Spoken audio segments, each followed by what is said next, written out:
key, paste this here, and just for reference purposes, I'm going to put a copy of it on the, just like, yeah, so that way, even when the layer is disabled, I can still like see for comparison purposes what it's supposed to look like. So, I'm just going to put it on the bonus layer for no particular reason. Whoops. Oh, right. Oh, right. No, I need to make it actual size. Right. Hold on. I can do this. Alright, so now, right, okay, yeah, I forgot. Just because I was zoomed in doesn't mean the canvas was literally huge. Alright, so close that, file, new. Oh, cool. Hey, welcome. Welcome, new viewers. How's it going? Oh, wow. Sorry, I was really into making this owl. The Gypsy Night, thank you so much for hosting. Welcome. Welcome to everyone in the Gypsy Caravan. Thanks for tuning in. As you might have noticed, I am super into this owl we're making. It's so exciting. It's such an exciting owl. Right, so what I'm the game that I'm working on, so for those of you who haven't seen me before, the game that new follower. The game that I'm working on is on this one. This what's happening down on the bottom. You might notice your characters are in this game. Oh, so sorry. Wait. Lormiz, thank you very much for following. Welcome to the channel. You might notice that like everyone in chat has a representative character in this game here, which is I just call it side quest. It's like this. It's like a light adventure type game that here I'm gonna kick it into away mode just because away mode makes the game go faster. So we can for those of you who haven't played before, you can see like what it's about. I don't know. Okay. So you might notice on screen. Sorry, I'm gonna make the visuals look weird for a second. There's like a guy over there with a fox. Like as you level up, you get like sometimes you get one of the things you get. And it's a little hard to tell in the snow, but oh sorry, I'm not even paying attention to the new follower notifications. Thank you, Maximo the Gamer 98. Welcome. Thank you very much for following. I missed one. Was it Arbaya? Arbaya. Thank you for following.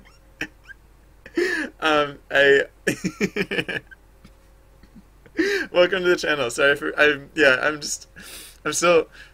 not used to this. It's a little overwhelming. I'm trying to like keep my composure, but right, so if you've never played side quest before, it's playing in the chat channel right now. The words that you see appearing on screen are the action tags that correspond to the events in the story that Trusty Bard is telling. So if you read what Trusty Bard says, and you can choose your actions based on what's showing up on screen, and Trusty Bard also says them in his text there.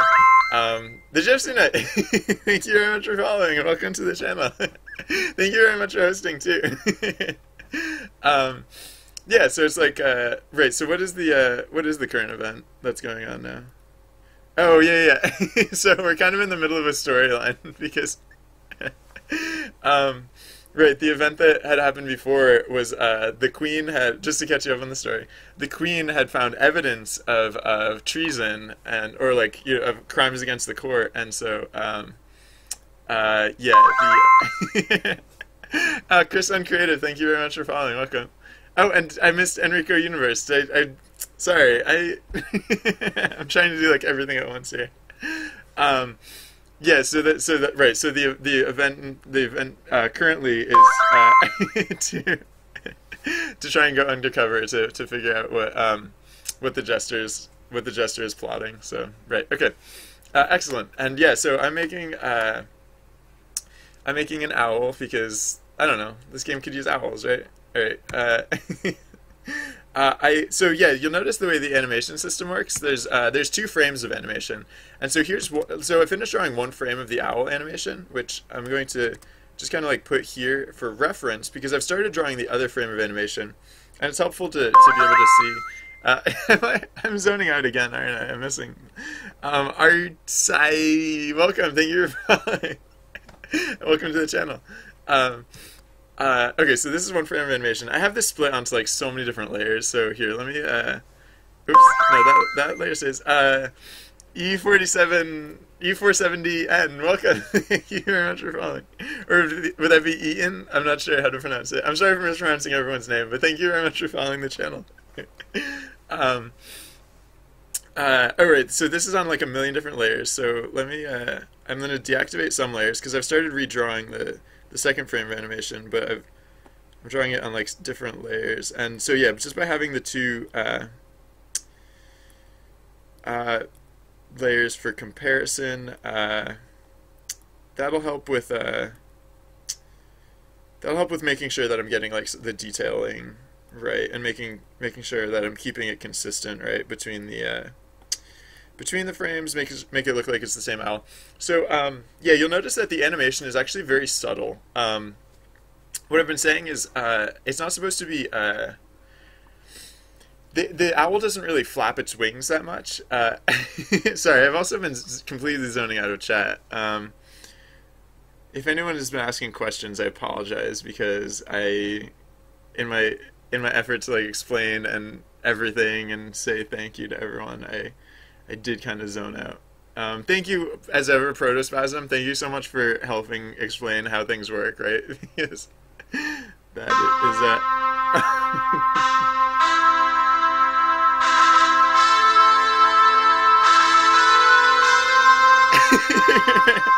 Arvaya, thank you so much for the donation.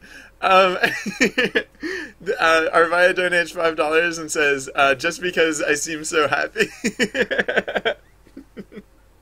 Well, as if I wasn't happy enough. Thank you. Thank you so much. I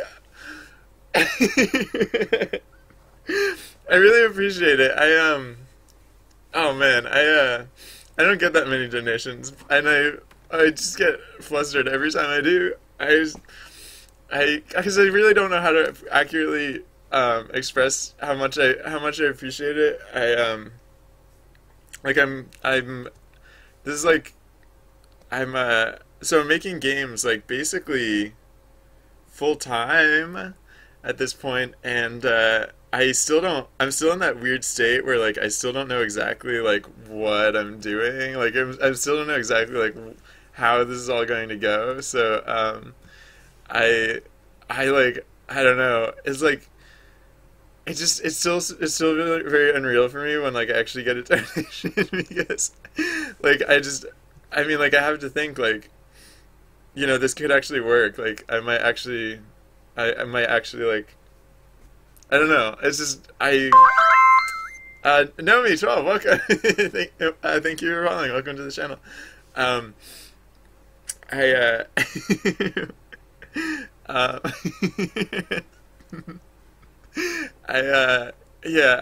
I really want to make games, and I really want this to work, and I want to host a cool stream so that everyone can learn. Like, if anyone wants to learn how to make games, they can learn how to make games, or if anyone just likes watching games get made, they can just see games get made in the process.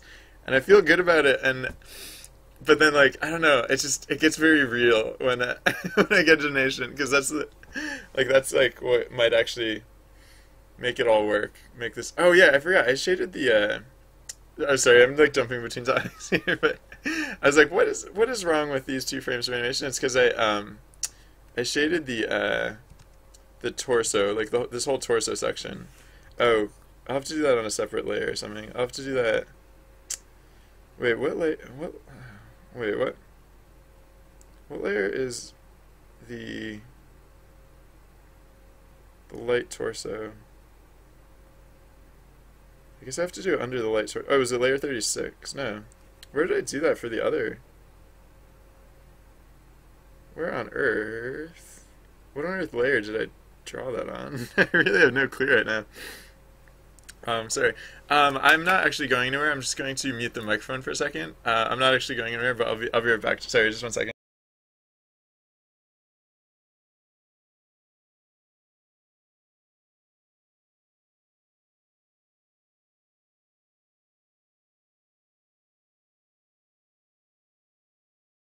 Hey, congratulations on everyone who's leveling up.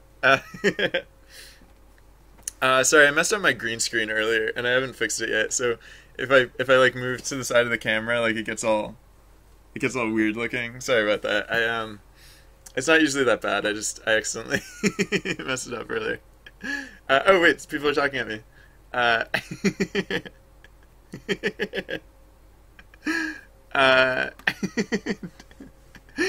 I gamed it full time. Don't I feel a bit like Psycho? I've never seen Psycho before, so I guess not. Or maybe I do, and I just don't realize it. Wait, someone else mentioned. Oh, yeah, Gypsy Night. Thanks you. Thank you again so much for hosting. I hope to see you again sometime. um, okay. Uh, so, doop-a-doop. Sorry, just 1 second. I'm just gonna. So yeah, I had away mode on for a little while just so people could get a sense for the game. I'm gonna put it back into regular mode, which is not that different from away mode. The only difference is the pacing. So, all right, yeah. What the heck layer did I have this? The shading on the torso, like, it draws underneath the other shading layers. I guess I'll just add a new layer for it. I just don't understand. Like, it's not hard to replicate that effect. I just don't understand how I had it working the first time. I really don't. All right, but right. So, oops, wrong tool. Yeah. So I'm just gonna shade the torso. So that so that the wing is basically like casting a shadow here. Or yeah, I mean this part is just a little more darkly colored because of the shadow cast by the wing. Oh wow, yeah, and that. Oh right, so I still haven't even drawn the highlighting on the wing, so that'll be pretty important too. So let's add. I think I need a new layer for that. Oh man, I'm up to 44 layers. This is the most layers I've ever. Uh, yeah, alright, cool. Apparently I found the magic number for my face to not, for my words not to be out of sync with my face. The magic number, in case anyone was curious, is I think 275 or 300. If anyone had guessed in that region, then that is correct. It's scary that I laugh so much. Sorry, I'm not trying to scare you. I just, I don't know. Okay. Sorry, this is probably terrifying for you. I've never gotten that reaction.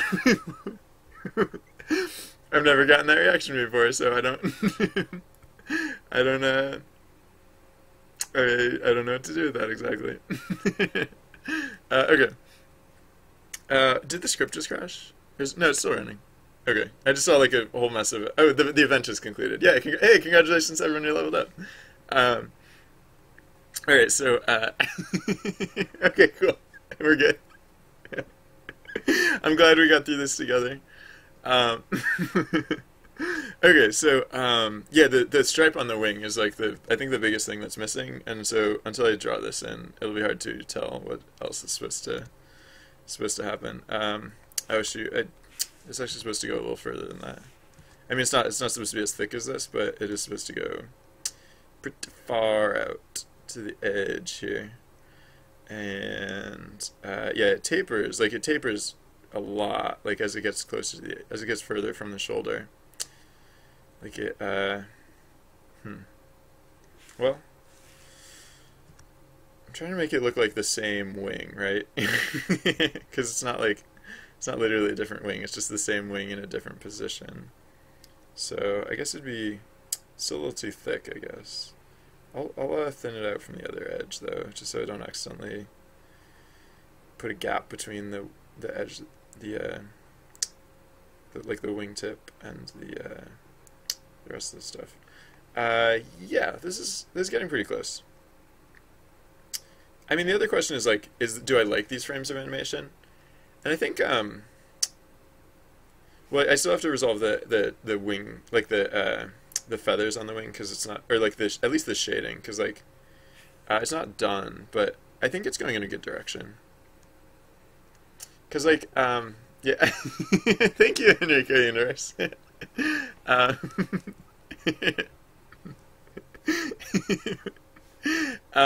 so yeah, I've said this a few times, but like the owl doesn't really make sense because like in order for a bird to stay like afloat, it has to actually flap its wings. But they can stay afloat a little bit by just kind of like by like gliding a little bit. And so if I had like a more robust like animation system, like if there was like a lot more to the animation, like I could do, and I could like have more, like if I could. I don't know. I mean, I could put in like I could change the animation system. I can do like whatever I want on this project, right? It's my project, so I could change the animation system to like to have like whatever I really need in order to capture the effect that I want. I don't really plan on changing the animation system right now. It's not like high priority for me. So yeah, for now I'm basically just I'm just gonna cheat it a little bit. The owl just, I don't know, maybe it's like a slightly magical owl that like, it just learned how to like levitate. Maybe it's levitating, maybe it's not flying at all. Alright, so the detailing on the wingtip got a little bit oh shoot. I was drawing some of that on the wrong layer, wasn't I? Whoops. Well yeah, so some of this like this just got a little bit I'm gonna go back and give that just another shot because it's supposed to be very subtle. It's supposed to just like very gently trace the edge of this wing. I guess I'm just not being graceful enough with that. Alright, that's a little bit better. And then it's still leaving a little too much right here. So oh, sorry, I just zoned out of chat for a second.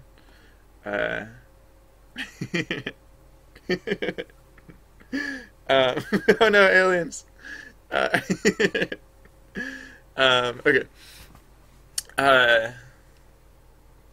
What is up with that wing? It's just, I think it's the weird thing about working with like pixel art or like with low res art that's not actually like pixel art is like you sometimes like, whoops, that is definitely not what I meant to do. Sometimes like the shapes that you're drawing will like fall like right on the edge of the pixel line, like the border between two pixels, and then it's just really awkward as to like what to do in that case. Wait, what layer is that on? Oh, I'm drawing on the wrong layer. This is the correct layer. I was just not drawing on it. And like when that happens, like you can end up with these like really like fuzzy, dirty lines, which just like they're very, I don't know, like it's like kind of like an accurate rendering, like because it does, like it is, you might actually be reflecting like the shape that you're trying to go for, but like if it falls like on these weird pixel borders, like it just turns into this like slightly blurry, slightly fuzzy thing that just like it's really aesthetically unpleasant. All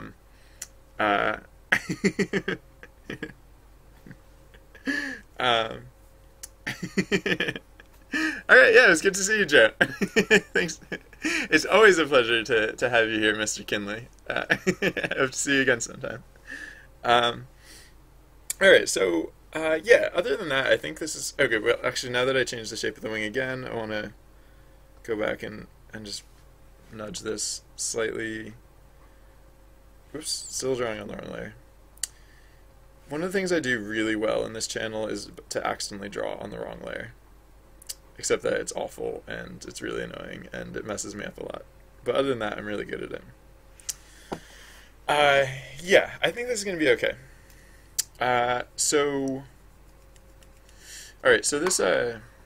this owl, this fake owl that we have down here is not a real owl. This owl that we have here is an imposter. I won't get rid of it yet, though. I'll just leave it there.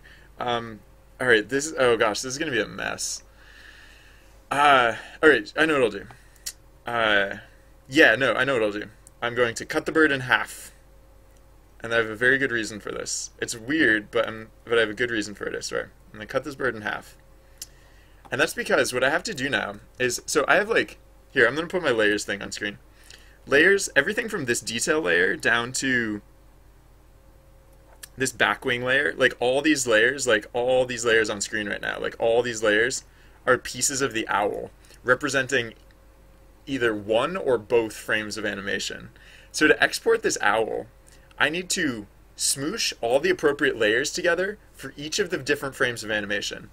The reason I cut this owl in half is because after I do the first frame of animation, I'm going to have to undo everything that I've done in terms of like rearranging and smooshing layers together. And when I'm done, I'll have to like basically do it all again, but for the other frame of animation. So here we go. I'm just like moving layers around. I mean, it's not gonna, nothing major. Or here, I'll do this on screen because why not? I'm just moving layers around. All these layers that are hidden right now are part of the other frame of animation, so I'm just moving them out of the way because all these layers that are visible, we're going to squish together. I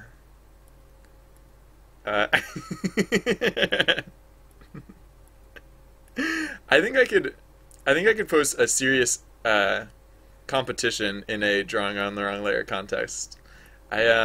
I mean, it's an honor just to be nominated, but I feel like I could sweep that category. I feel like. All right, so now I just smushed this whole layer back here all together. Oh, yikes! Oh no! Wait, I'm doing this in the wrong order. Oh my gosh! Wait, no. You know what? I'm just gonna do this the wrong way. Like, there's a right way to do this hypothetically. But I'm just going to do this the wrong way instead, because it's going to be easier to do it the wrong way. I think. Alright. So I'm going to put this... right, I smushed this all together, and so now I made this way too big, and I put it on this layer, right? Okay.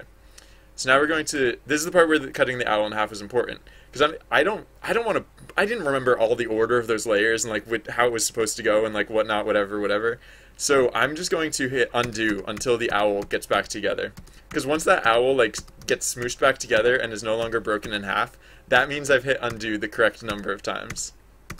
Blammo. Alright, so that's the correct number of undos. Alright, so now the what I have to do is get extents on both frames of animation. Because the way the animation system works, like the shape of the creature or the shape of the thing is persistent. Like the overall boundaries of the shape do not change. So for example, yeah, so the extents are going to be determined mostly by one of the frames of animation, because one of the frames of animation is slightly bigger than the other. But there is, you'll notice, it's subtle, but there's this wing, like the wingtip on the other frame of animation actually extends outward slightly further. So in order to get like extents on the entire thing, I have to have the entire, like both layers. So right now this bird has like slightly too many wings and like slightly too many tails and stuff, but I have that all visible so that I can get the extents on all of this stuff, like all of the wings, all of the tails, all of the feathers, everything start to finish, and including the very subtle pixel feathering that you get on these edges. Hey, new follower! Mishraro, welcome. Thank you for following. Welcome to the channel. Yeah, so including all these like subtle pixels on the edges. I'm not actually going to like copy anything right now. What I'm going to do is on the bottom of paint.net here, it tells me like the pixel coordinates of this thing that I have selected. Yeah, you know, I'm gonna go with these pixel coordinates for the data for this asset. So because like once this hey, another new follower. Once this asset is imported into the game, Skypers 159, welcome. Thank you for following. Welcome to the channel. Once the owl is imported, I need to indicate where to render this image. Like where on screen does this owl go, right? And so the way I track that is by making these data files. So for the owl, we'll have, oh, I'm gonna save this just in case something like goes haywire. I don't want to lose all that work because I don't think I've saved that at all since I started. Yeah, so I make this data file here, new data.txt, and oops, not data.txt.txt, just data.txt.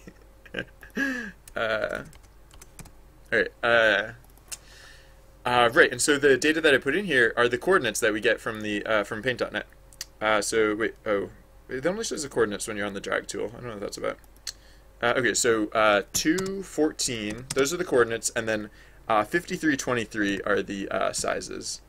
53, 23. All right, so I can save that. And oh yeah, so the thing that was just occurring to me is that I think I actually don't want it to be as pushed as far back. So I think instead of 2, 14, like I'm not going to move it in the image where I was drawing it, but like in like the way I want it to render in game, I think I want the owl to be slightly closer to the adventurer. So right now it's 2 pixels from the edge, but I'm going to put it like 5 pixels from the edge, and that way it'll just be a little bit closer to the adventurer. It won't be overlapping, I don't think, because there's still more than 5 pixels distance between. Like I only pushed it forward 3 pixels, so yeah, which I think that should be fine. It'd be more like instead of how it is now, it'd probably be like closer to like that in terms of like distance. Oh, but I shouldn't move that layer around because that layer has the bonus on it. All right, so now the game is to get these owls to look the same, because now I want to go through and hide all the unnecessary owl layers from the other frame of animation to get it back so that we're only seeing what is part of the main frame of animation. So this is, so it's going to be the layers that are like in the 40s, because those ones are the new layers that I created in order to draw the stuff here. So is that it? Oh no, there's the tail is still messed up. So layer 43 and layer 39 probably. Oh wait. Oh, I accidentally hid too many layers. Oh, right. Layer 36 is supposed to stay. Layer 36 is part of the tail, yeah. Is that right? Looks the same, right? Those are the same birds, right? I think so. It's good enough for my taste. Alright, so I'm going to cut the bird in half again. Actually, I guess I don't really have to do it this time.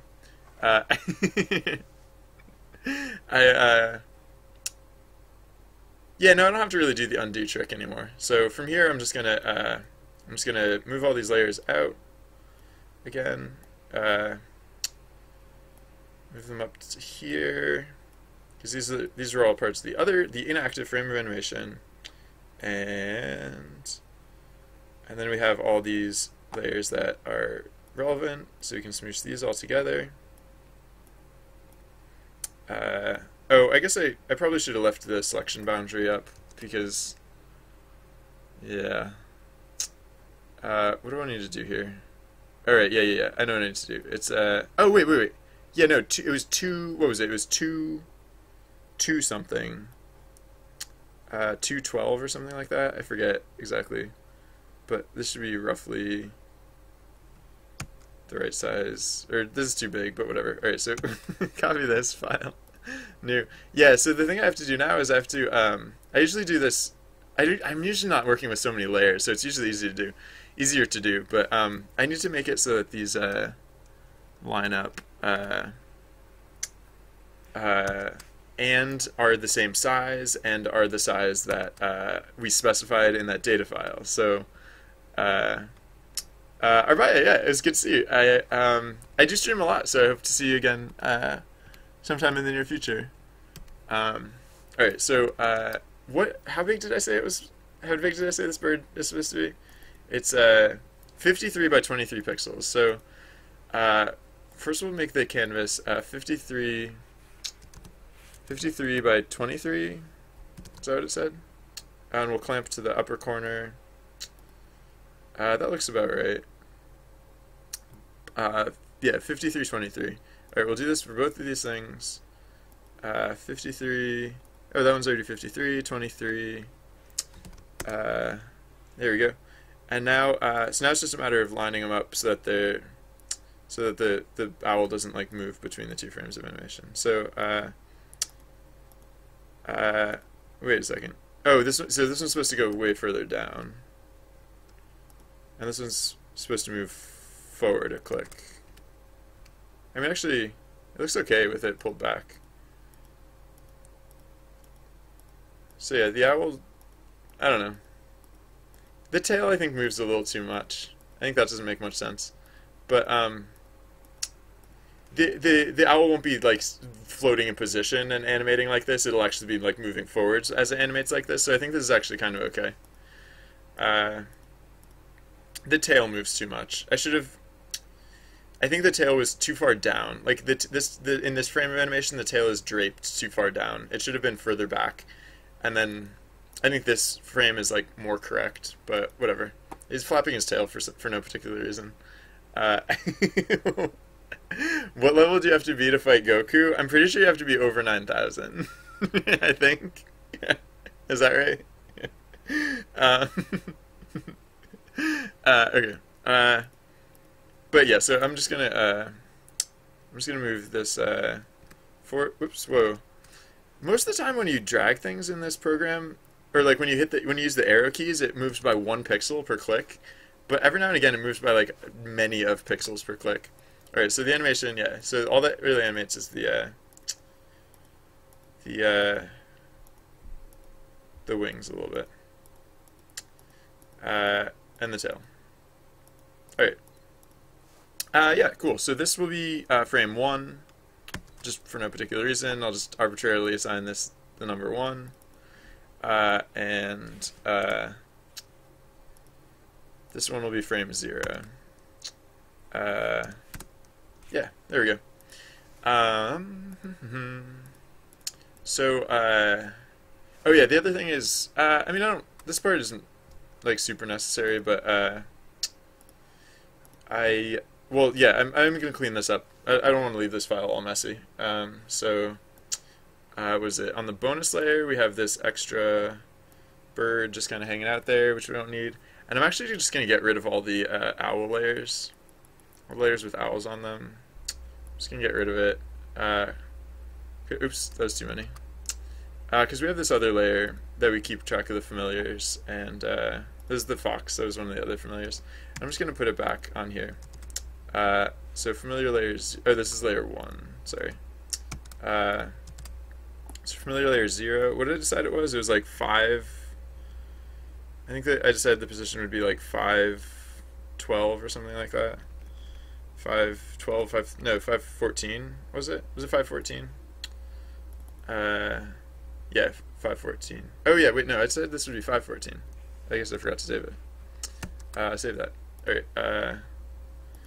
Alright, yeah, so, and then copy that, familiar layer 1, put this at 514. I'm just putting it back into this image because when I draw the character, like the next time I draw more, like this is also this is the same file that I used to draw the character art, and I'll just want to make sure when I draw the character art that like it's not accidentally like overlapping or anything like that. How do you get experience in this game? Oh, well, the first I'm going to answer your questions in reverse order because I read them in reverse order. How do you gain experience in this game? To gain experience in this game, you participate in events, or you also do get some experience just for adventuring along. Even if you don't participate in the events, you still get a little bit of experience. That happens in intervals. At spontaneous times, something will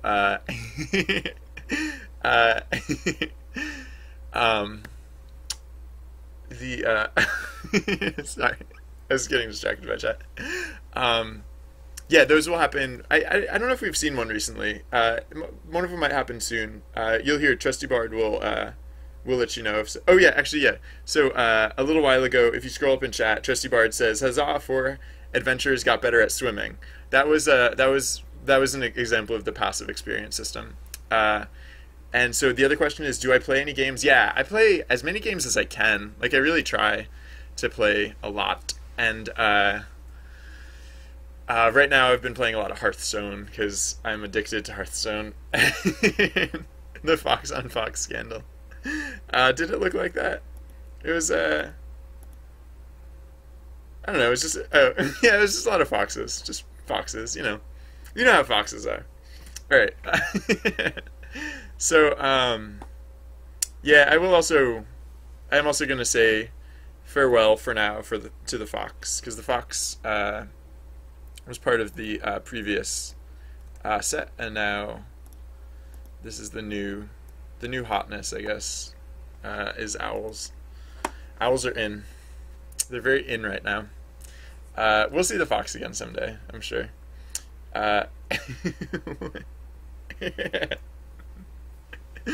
um,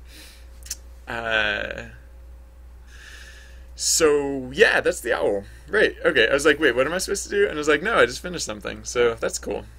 I didn't make myself a task for it or anything, but if I did, it would totally be done.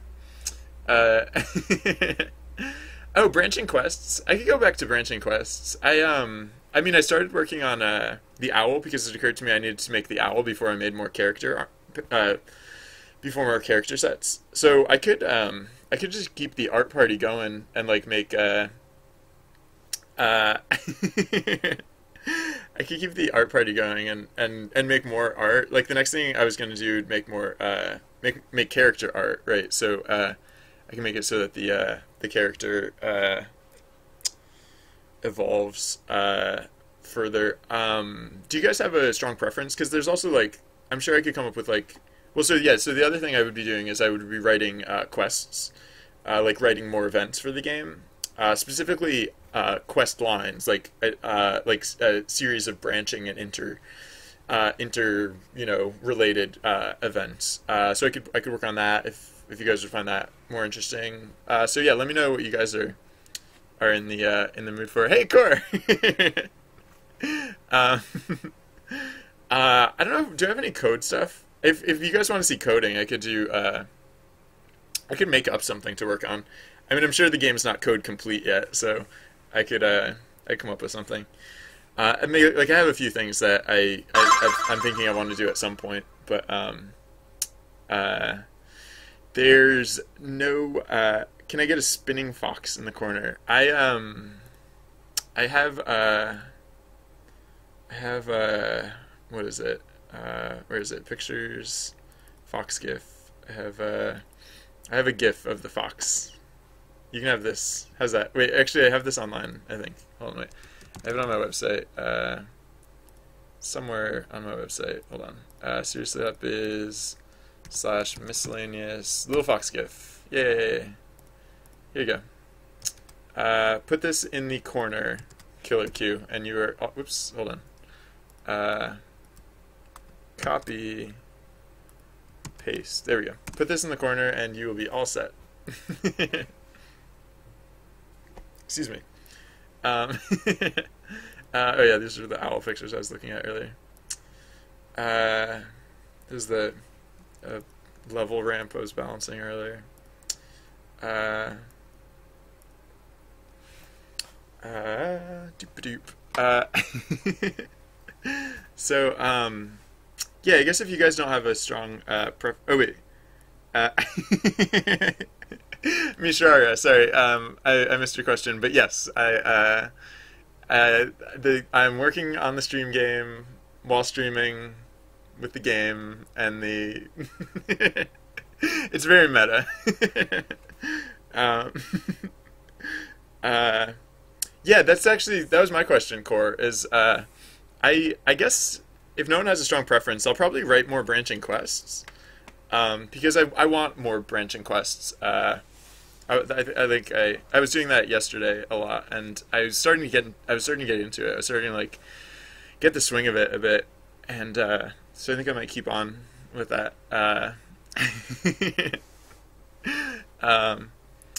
But I mean, yeah, there's a lot of stuff I could work on. So if you guys have anything in particular that you would find more or less interesting, feel free to speak up and be heard.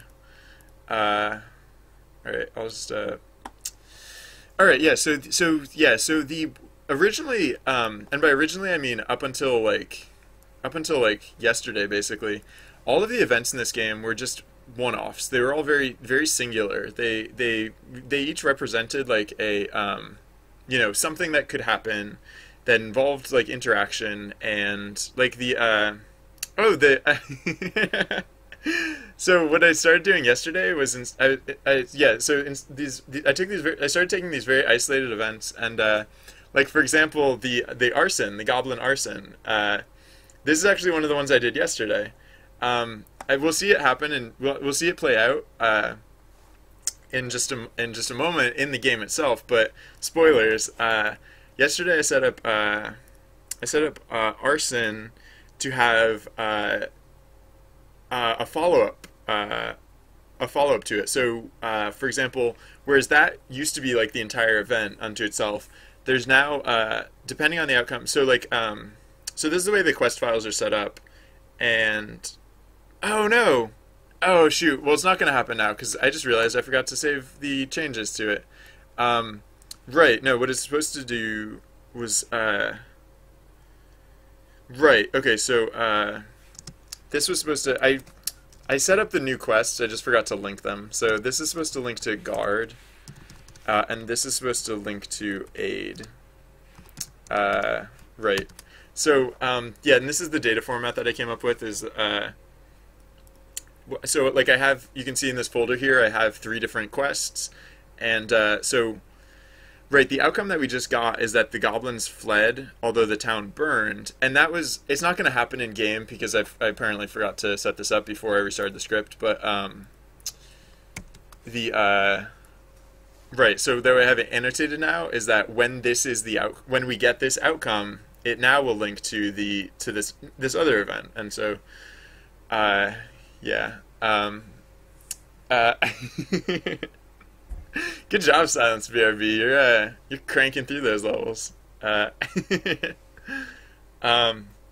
levels do get a little bit longer as you level up. So like Protospasm, yeah. The other thing is that I rebalanced the game today, so no one lost any progress. In fact, I think technically the way I balanced it, everyone gained a little bit of free experience, just cause. But yeah, as you level up, the levels do take a little bit longer. Like the much higher levels, they take like, you know, I think like at the level Lauren's at, it takes like 60 experience to gain a level. But you get cool stuff at the higher levels. So at some level, you get an owl. Oh, speaking of updating data and like actually like putting things in the game and owls, for example. Yeah, I forgot kind of an important step of the owl that I just put together, which is I have to go to the order list, and at the end of the list, Epaulets was the highest level, but now Owl is the highest level. Yay! Yay, Owl! I saved the data correctly, right? It's all seems good. All right. I'm a little bit forgetful. Sometimes. All right. So the event system. Yeah. So I started making these branching quest lines. I still have this huge pile of one-offs. These are all the events that are still one-offs. Like these are not linked in any way. They're all just very singular. And so what I was doing yesterday was basically going through, and I was starting with the ones that felt like the weirdest as one-off events, like, because some of them just like, you know, it's basically like before I had linking events working in the game. The only way I could make events was to make them individual, like these isolated occurrences, and there were some things that just didn't fit well there, but that didn't stop me from trying. So, so like actually, I mean, the arson, I think the arson worked fine as a singular event, kind of, but I actually started with that one because it was the easiest to adapt. Like it was very obvious like what to do with it. Betrayal always felt weird, so I just like stretched it out a little bit longer. Doomsday was the hardest event, and so I made it so that it just doesn't come up as often by putting it as part of like a different, like it's only one branch now of like another event. So hopefully that is better. And Dragon Hall just made no sense. It was such a weird event. I liked it, but it was like so out of the blue. So now it's I don't know. I actually like Dragon Hall. I think it's kind of cool now, but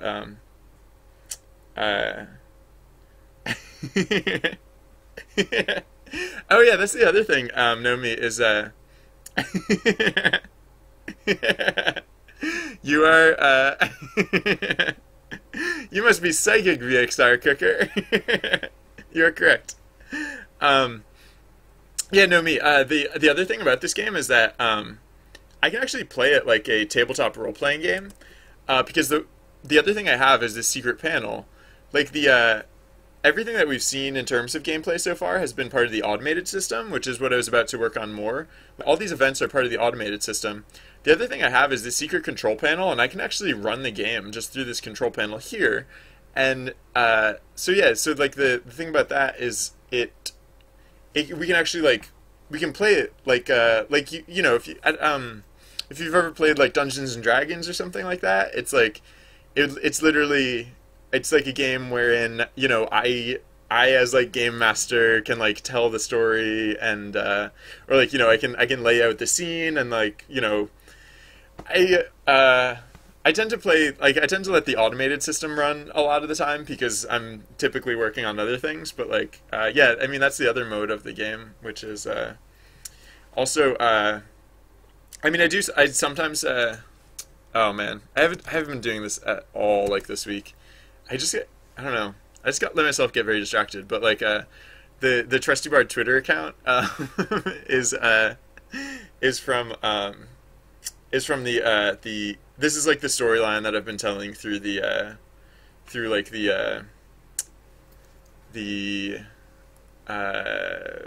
yeah, like the manual, like non-automated system. Yeah. I guess I don't know. There's nothing to stop me from doing that more often. I think the only reason I've been focusing on the other system is that I really want to get like the project just doesn't feel complete yet, and so I keep wanting to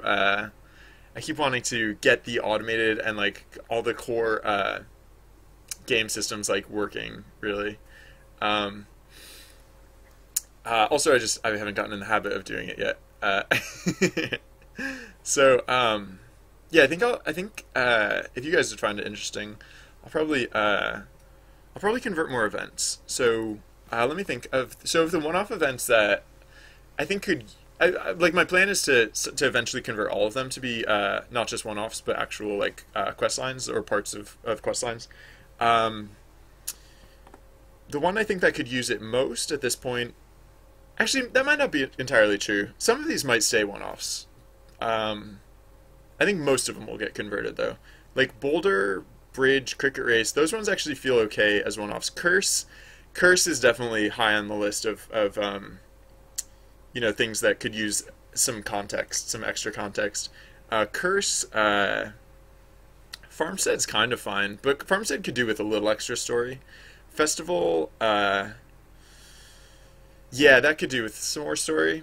Ghosts, this one doesn't need story, but it would be, you know, it'd fit well in a story.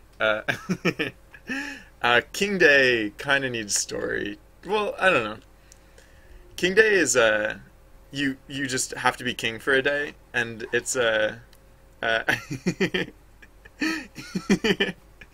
you, thank you, Naomi. Yeah, I've been working on this for I think like 5 months now, so I'm happy with the progress I've made, and I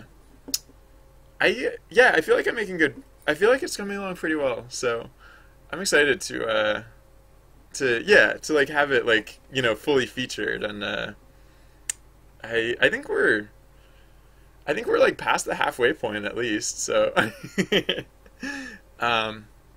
I mean one of the other things about the game is that I can do a lot in terms of like right now there are 5 different environments, and there's like 40 something levels of character art.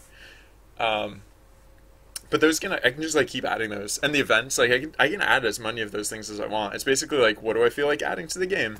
I've added enough art that I feel like events are like the thing that it needs the most right now. But sometimes I think like I should add more environments to the game. I should add more. I mean, I always have to add more character art because like as long as people are leveling up, I need to keep adding more character art. Otherwise, it'll run out, and that would be no fun. So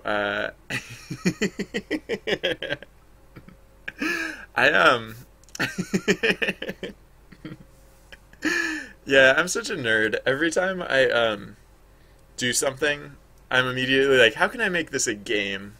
That's just like how my brain works, and so I started streaming, and then so obviously I was immediately like, I know. Okay, so Malady, yeah, like most of these feel like they should be part of a bigger story. I think partly because like, there aren't very many things that happen that just, you know, are so contained. Like Boulder. Boulder is a good example of something that can be just, its own thing, right? A giant boulder blocks your path. Will you push it left or right? Like, I use this as the example a lot because it's very straightforward. Thank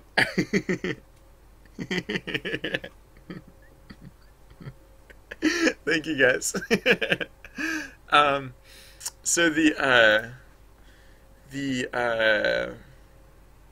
bridge is another one. It's like very simple. It's very straightforward. Boulder might be a little too straightforward. No, I think it's fine. It's because like in case anyone didn't get the point of like how it works, then Boulder might come up at one point, and then yeah, I don't know. All right, what of these should I work on first? I think the highest priority are Curse, Mirror Universe, probably Ogre Cave.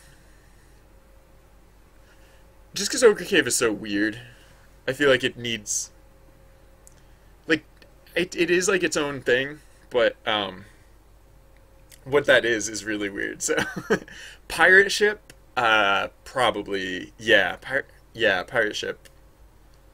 So, all right, so Curse, Mirror Universe, Ogre Cave, pirate ship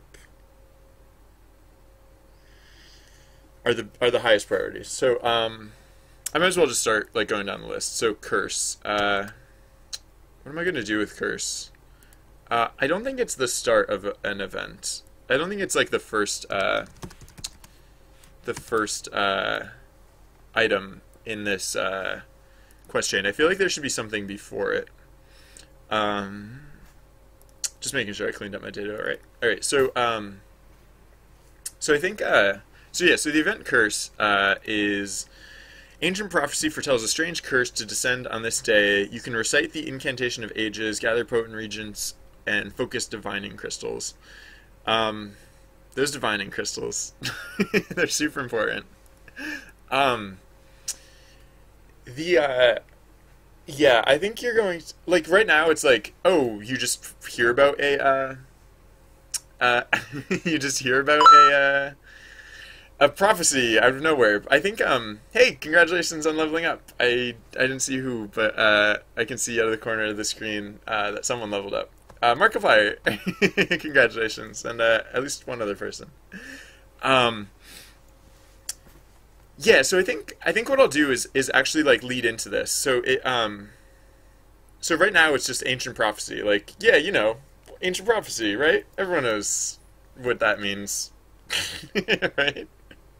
But I think I'm gonna set the stage for that. So where do you learn of this ancient prophecy? I feel like a book is like where you learn about ancient prophecies, because like, I mean it's either written down or it's just remembered, and I feel like if it was remembered, you might have done a little more preparation than to just realize like, oh, hey, wait, oh, it's Curse Day. It's that day that ancient prophecy kept talking about. So maybe, so you find like an ancient tome where I guess you're probably like exploring somewhere, and so maybe you find like I was gonna say an abandoned manor or something. Hold on, I try not to get too duplicative of like other stuff that I've done. So Ghosts takes place in an abandoned castle. So maybe maybe it'll be just like a creepy manor of some sort. Some manner of creepy manner. Excuse me, sorry, that was the worst. Why do you tolerate this? Alright, so I just have this like, I don't know, it's just a stupid text file that I use to write these things. So alright, what am I gonna so why are you at this creepy manor? And like, are you just at this manor and you just find the book like straight up? It's probably gonna be there's probably going to be something you do. Like, it's not going to, you're not always going to find the book. Like, you're not guaranteed, like, just by going to this manor that you find the book. So, and, like, why are you at this manor? Uh, do you, do you just spontaneously be at this manor? I could write this completely backwards. I could just write, like, literally, I could write what gives you the ancient prophecy, and then I could give you, and then, like, after I've written that, then I could think about, like, why to even, or how to even, like, lead into that.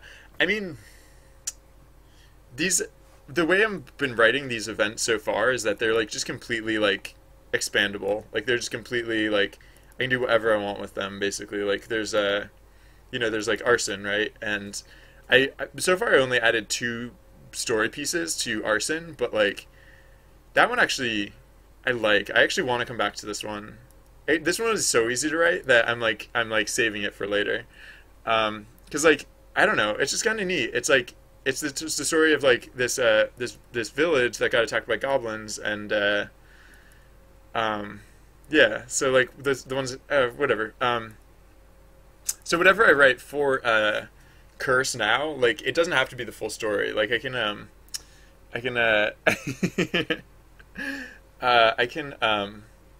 I can just, like, keep writing in any direction and, like, expand, like, anywhere there's, like, an unbranched story path or an unspecified outcome, or, like, yeah, an outcome with an unspecified path to it. I can just keep writing. And for every event I add, there's at least 2 outcomes. So every time I add one of these, it's like a hydra. It just, like, it spawns more and more potential for, like, story paths and stuff. And I can always just fabricate new ones too. So yeah, it was occurring to me yesterday that I could, like, literally take, like, weeks or months even to just, like, write these. I don't know if I'm gonna go quite that crazy with it, but my point is, all right. So you reach an old stately manor.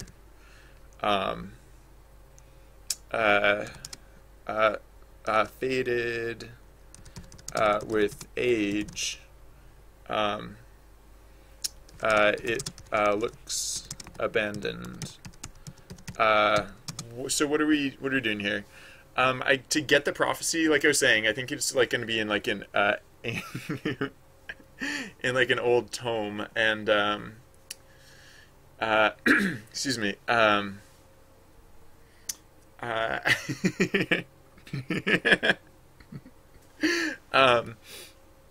So, like, what in this old tome, or, like, what, yeah, so what is the event that occurs in the manor that somehow involves you with this old tome? I could do it, like, and I could do a lot of things, right? So the ancient prophecy itself is event type 4. So I probably don't want to, like, do a 4 leading right into a 4. I've been writing a lot of 4s lately, frankly. So maybe it'll be event type 2 or 3, right? Maybe event type 3. I'm feeling event type 3. So I'll say that, probably, maybe. We'll see. Multi. Do I do many event type 3 multis? Event type 3 multi. 3 multi is a little weird. 3 multi is a little awkward. I think, so, oh, whoops. I can spell. The awkward thing about writing in Notepad is that there's no spell check, and so I have to just catch those myself. So I think, like, you're gonna find the tome, if you do what? You're gonna find the tome if you choose to poke around, basically. But, like, is the question here just, do you want to poke around, or do you want to not poke around, or, like,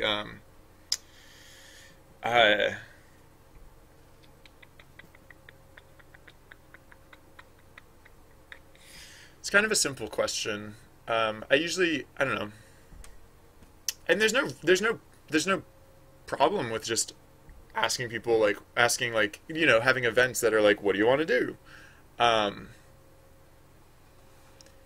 I guess it probably feels weird that I'm writing in the reverse direction.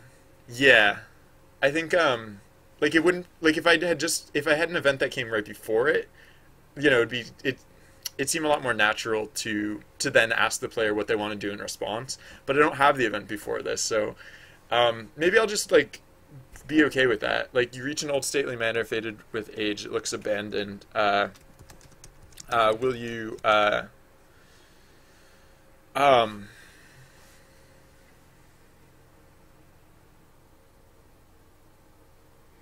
Will you look around for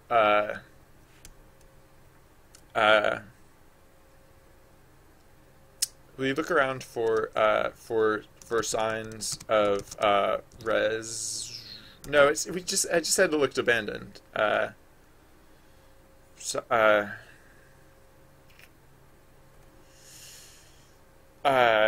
was gonna say, yeah. So we look around for like signs of like residence. Yeah, sure. I mean, just because it looks abandoned doesn't mean it is abandoned. So, residence. Will you look around the outside for signs of residence or oh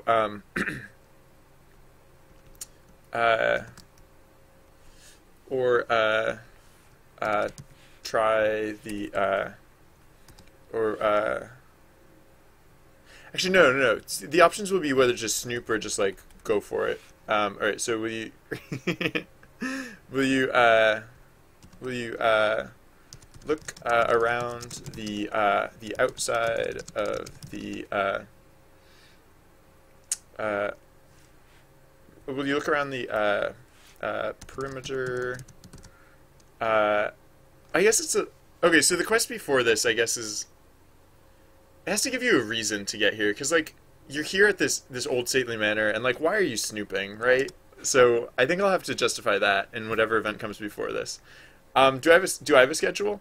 I have a loose schedule that I stream like most weekdays, but my schedule's been a little messed up lately, so I don't have like a hard and fast one.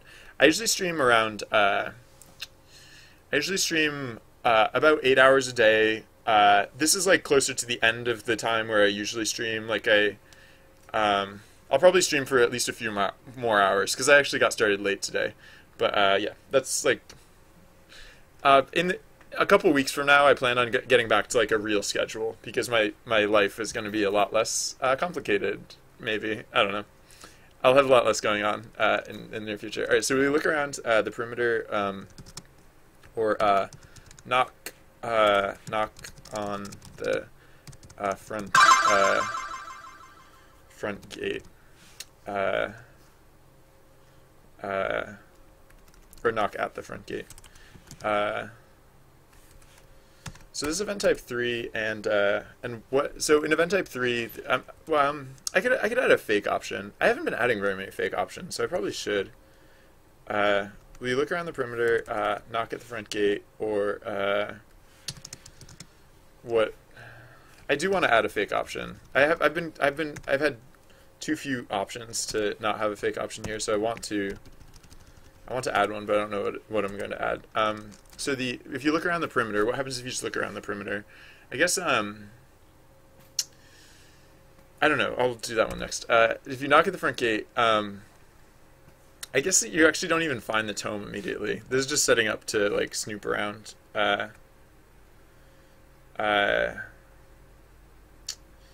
So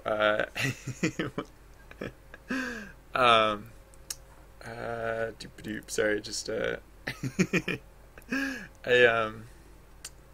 don't speak any Cyrillic languages, so I don't know what's being said sometimes in chat. I was gonna use the translation tool, but the translation tool is no help, so I have no clue what that means, unfortunately. All right. So yeah, if you knock at the front gate, you hear no response, but the giant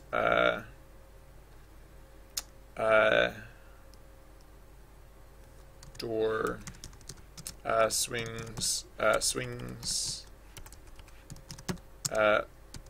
open slowly on its creaky hinges. So what if you look around the perimeter?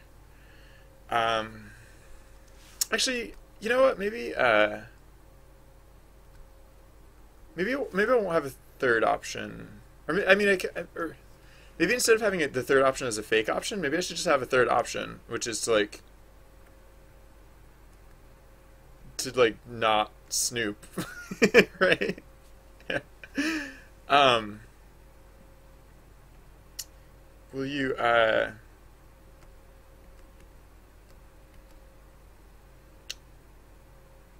yeah.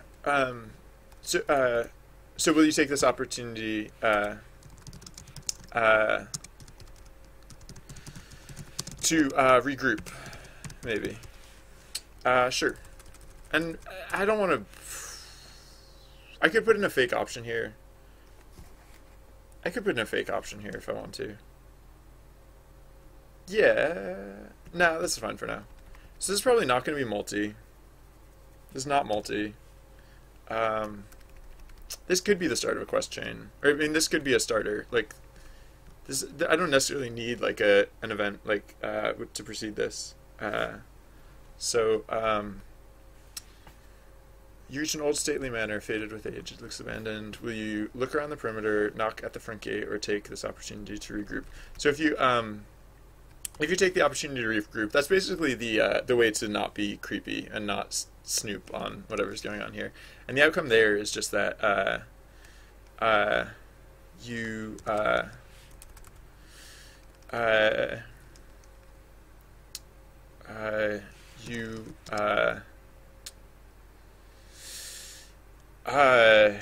what do you do when you regroup? You basically so there's like basically just an opportunity to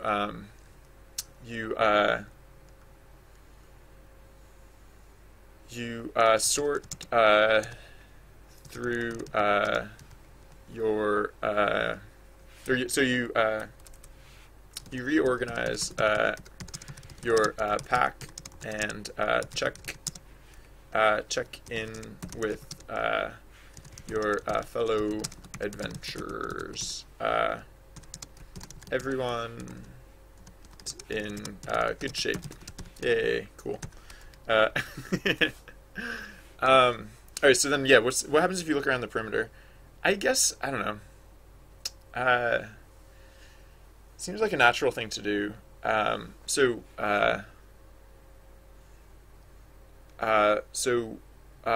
following the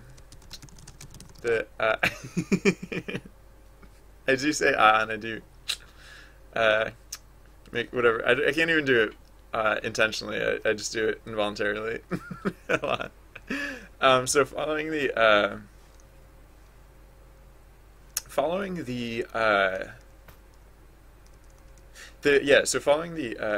stone wall around back, you reach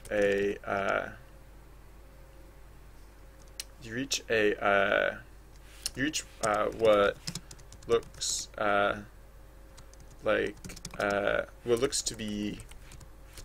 I can spell to be a cemetery set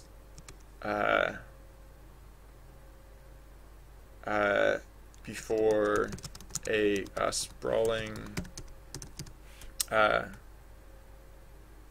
set atop a hill before a sprawling vista.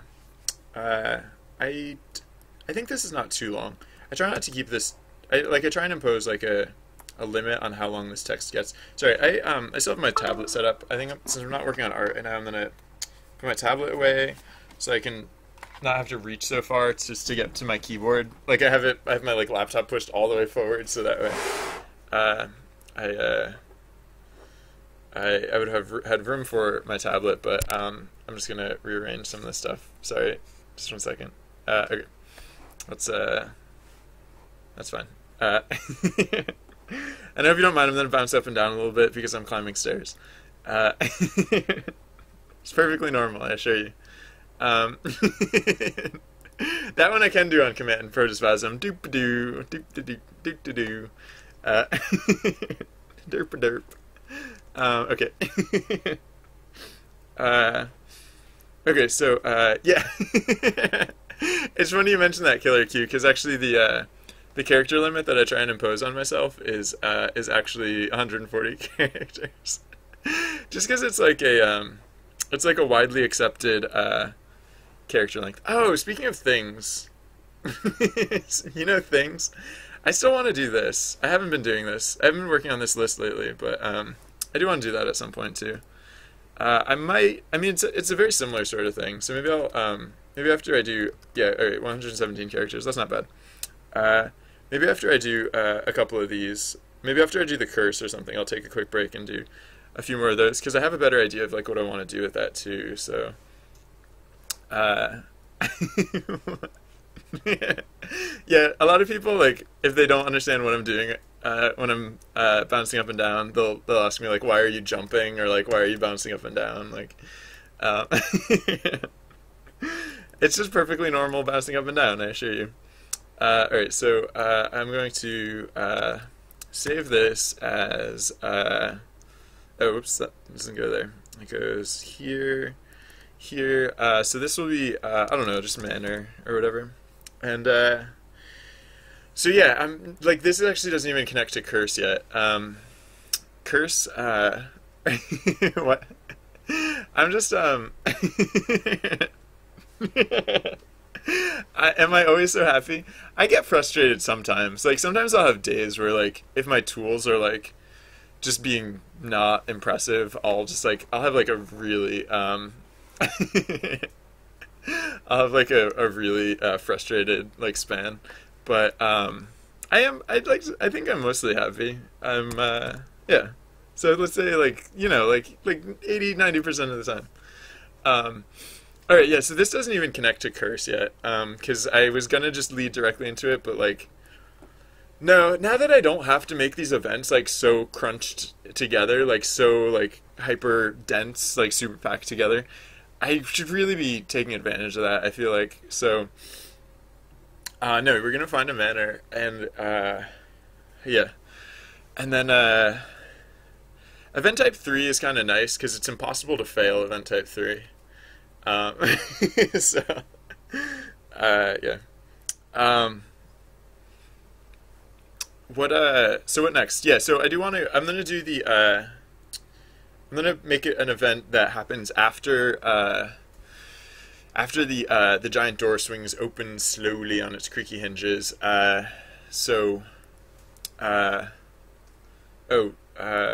Technically there should be a comma here. Not that it super matters, but, okay, so, what's the question? Oh, yeah.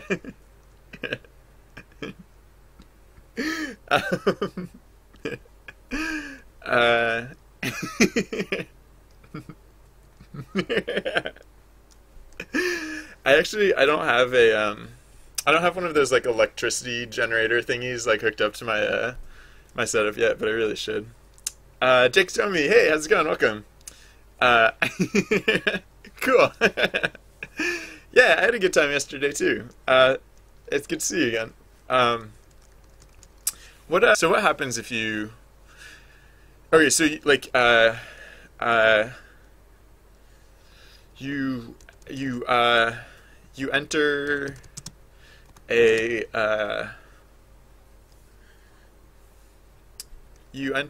so yeah, this quest, I don't know what type of event this will be, but it's gonna be a non-starter, so I can stay, like, you enter the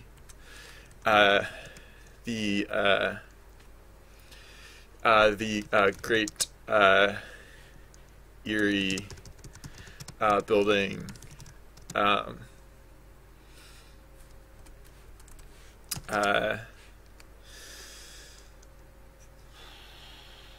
so yeah, right, so the idea here is this is where you, like, get the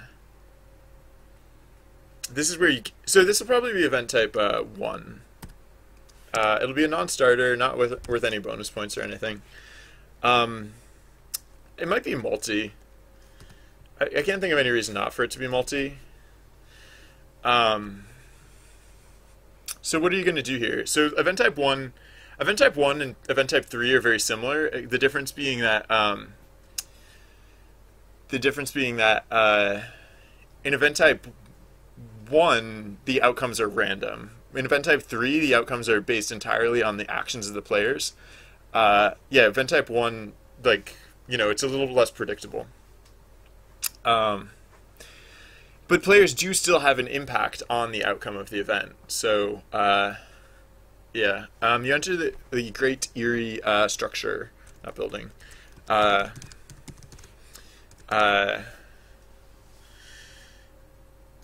Under... yeah, so I think...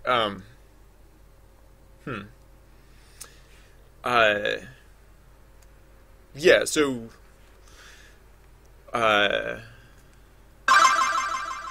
So something about so like old oh, I said old. I said the manor was already old, so I don't have to emphasize that the books themselves are old. So archaic dusty books stack on shelves to the ceiling, to the high ceilings.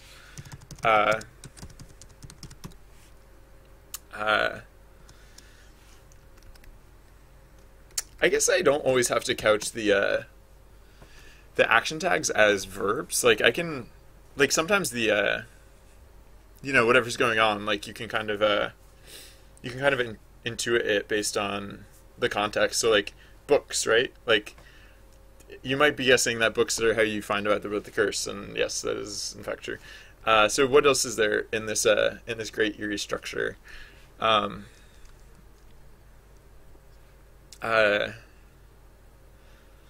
Yeah. So creaky floor boards.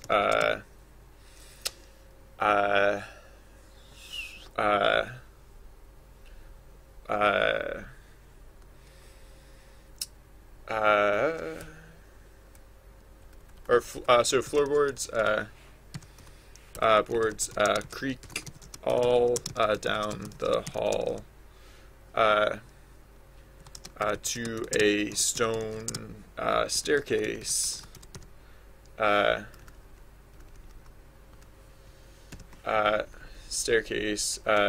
descending perhaps to a basement level. And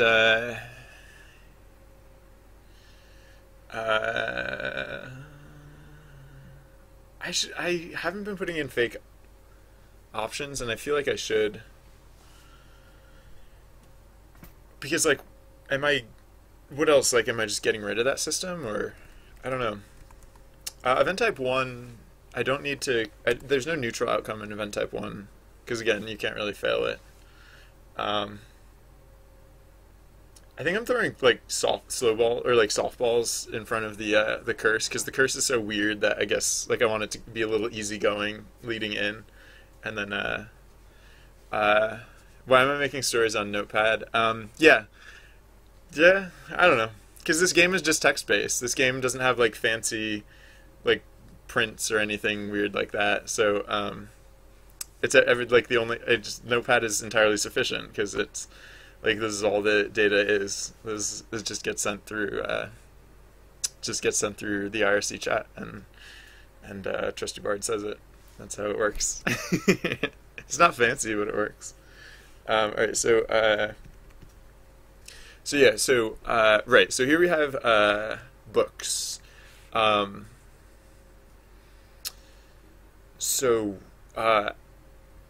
As you flip through ancient tomes, you read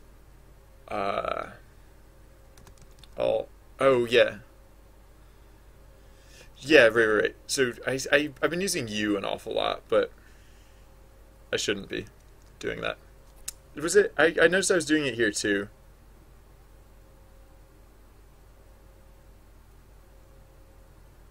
was doing it here too. So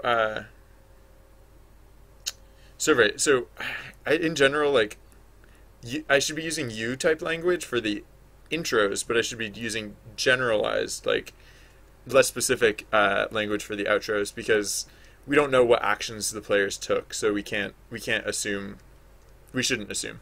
So I'm just gonna rewrite this to say instead.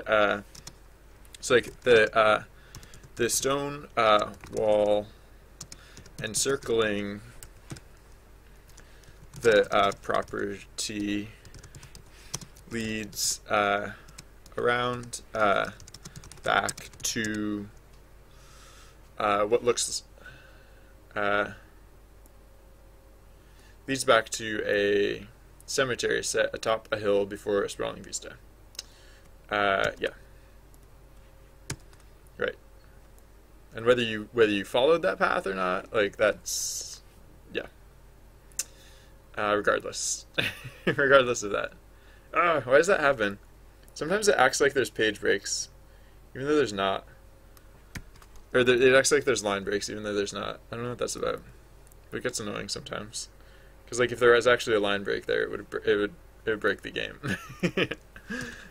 Stonewall encircling the property leads around back.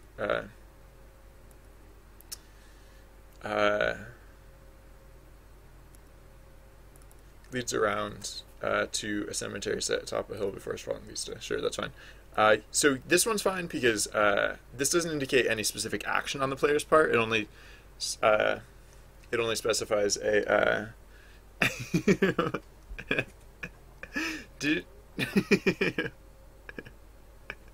Sorry, I zoned out of chat for a second, but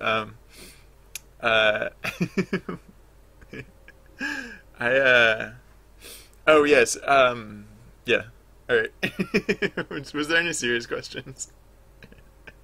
You're all wonderful people. I find this all highly entertaining. Yeah.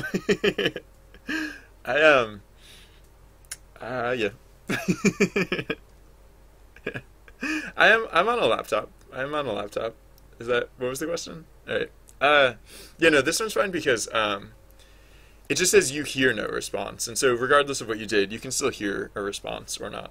All right, so you reorganize your pack and check in with your fellow adventurers. I'm gonna leave that one like that because that's fine. That's fine. Right, but so yeah, so ancient tomes reveal. Actually, no. So most of the writings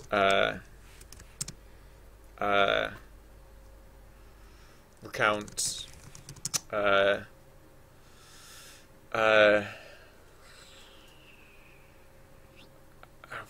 want to say boring, but I don't want to say boring. Like, oh hey, happy birthday, several adventurers. 5 adventurers, wow.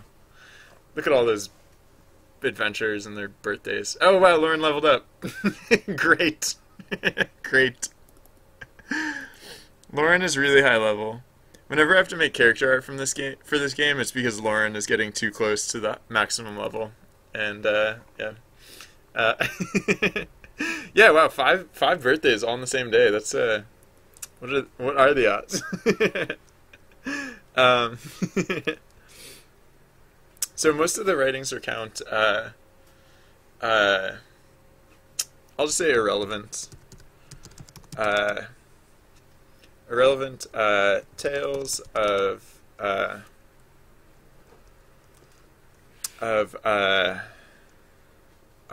local history. One ancient tome tells of something more sinister, and this is the one that's going to link to Curse. Yeah. So, yeah. I can have fun with this one. Because, like, the outcomes of Curse are, like, really, really weird. Um, what is my favorite game? Do you mean my favorite game of all time or my favorite game right now? I mentioned before I play a lot of Hearthstone these days because I'm a sucker for games like that. And of all time, that's a tougher question. Oh, I've answered that before though, so I can. Why do I really like Hearthstone? I used to play Magic the Gathering a lot, and Hearthstone is like a much improved version of that. Like it's just basic. It's better in basically every way. It's digital, so you don't have to shuffle cards. It's just the rules are very well done. They basically like took everything that was good about Magic and ignored everything that was bad about Magic. They just skipped everything that was bad and just put all the good stuff in. And so that really appeals to me because I like thinking games that are like puzzly and like, but I also really enjoy the creative aspects of like deck building in that game, like the creative strategy elements of like deck building in games like that. So yeah, okay. Curse happens. So there's a staircase too. I don't really have a particular. I mean, like I can write for that, but like so what? I don't have to write the whole story of what happens in the staircase. The stairs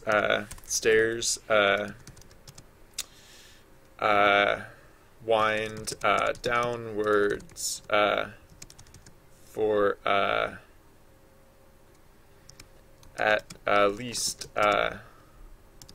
several stories with no end before pitch darkness. I don't. What, usually, outcomes have like a little more meaning to them than that. Stairs went downward for at least several stories with no end before pitch darkness. No, yeah, no. No, if this is the good outcome, it should be. Yeah.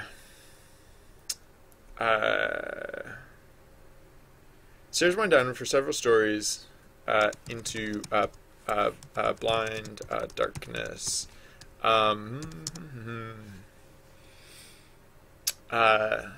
The walls are lined with what?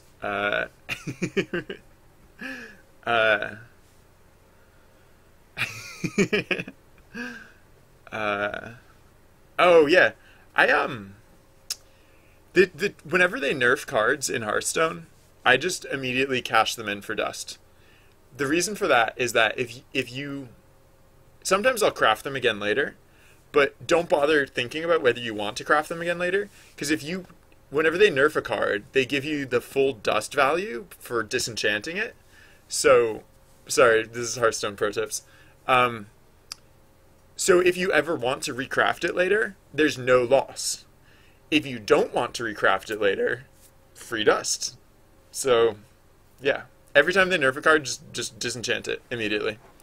When they nerfed Pagel, I disenchanted Pagel immediately, even though he had been in like basically every. If you remember how good Pagel was before, Pagel was in basically every deck, and I just disenchanted it. Never looked back. Leroy, I disenchanted. There have been decks where I'm like, oh, I kind of wish I had Leroy, but if I ever crafted Leroy for any of those decks, then it would be at no loss. And I haven't though, because I don't know, he's just not as good anymore, right? All right. So the walls are lined with yeah, because there has to be some reason that this was a positive outcome. Like this outcome only crops up in the case that there's like something positive about it. I mean that's not entirely that's almost predominantly the case. Like I don't know.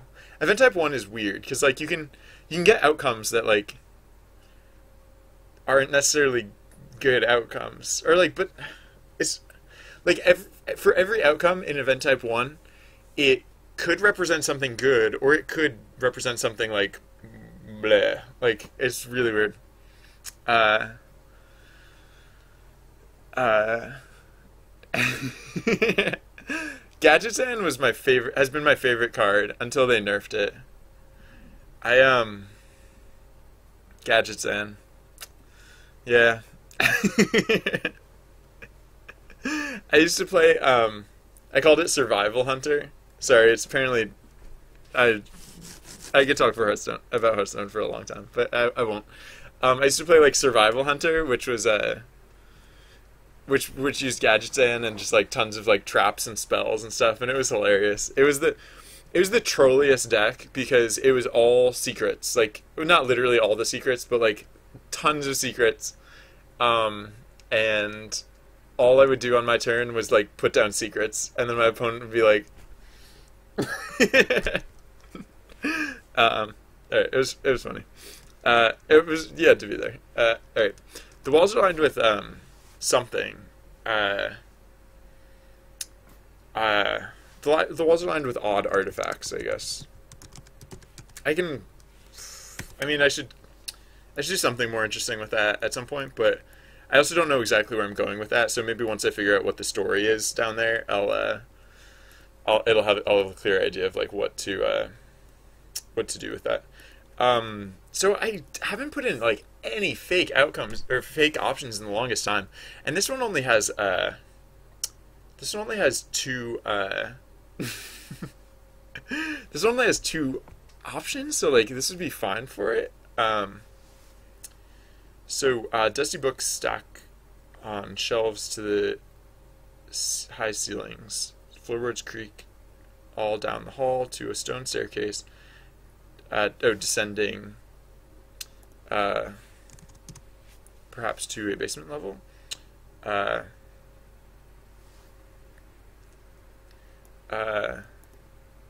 just say to a stone staircase descending.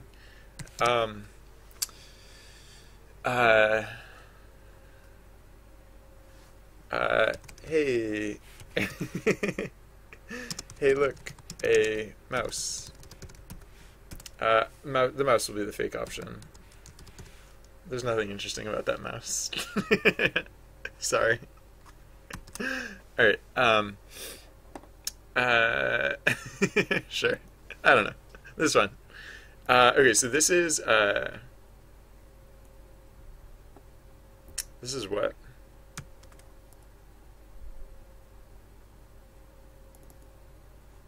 Yeah, this is, I don't know, this is, I guess, maybe this one should have been called Manor, but, this will be, interior or something, I guess.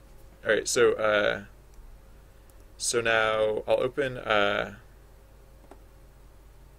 yeah, so open Manor, and, right, so this now leads to interior. Yeah, so you'll notice I'm not fleshing out the other, I'm not fleshing out the other branches of, oh, yeah, actually, I might as well mention, the other day I set up a form, an online form. I just linked to it in chat. I set up a thing where you can, if anyone felt like it, you could write your own side quest events now, if you want. I put this together because whenever I write events, like, I think it's just like, it's the sort of thing where like, well, for one thing, I ask myself a lot of rhetorical questions, right? And I think because of like the way I write them, and just because of the nature of like, you know, dev streaming, it's probably really tempting to like play along, right? So I put together that form so that if anyone felt like playing along, they could do that in that way. All right, so you enter a great ear structure, archaic, dusty, blah blah. Yeah, this is fun. I already saved this, so I can get rid of this. And then Yeah, so I was thinking, I kind of want something to come of the curse, right? If you break the curse, oh, yeah, this is set outdoors. Uh, which is fine. It's like, it's set ambiguously, either outdoors or not. Uh,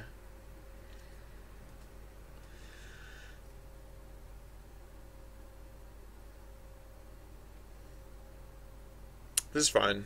And then I'm gonna make a reward quest or a reward. I'm gonna add in a reward for successfully breaking the curse.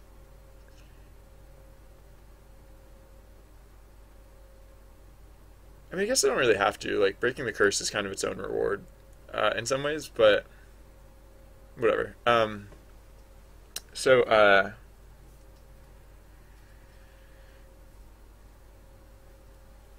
so I guess the yeah, what is the reward?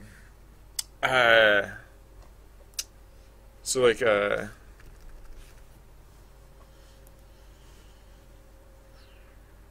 you you find a uh you find a what's Russian for resume? I don't know. I don't know.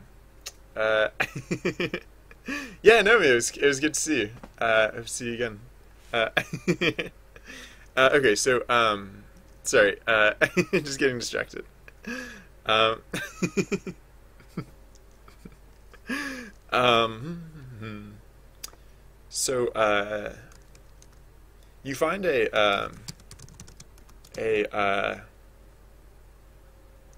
a note tucked in the pages. Oh wait, yeah. So sorry, curse is supposed to be non-starter now. Save that. And interior, I made interior a non-starter, right? Yeah, okay. So you find a note tucked in the, and this is also going to be a non-starter.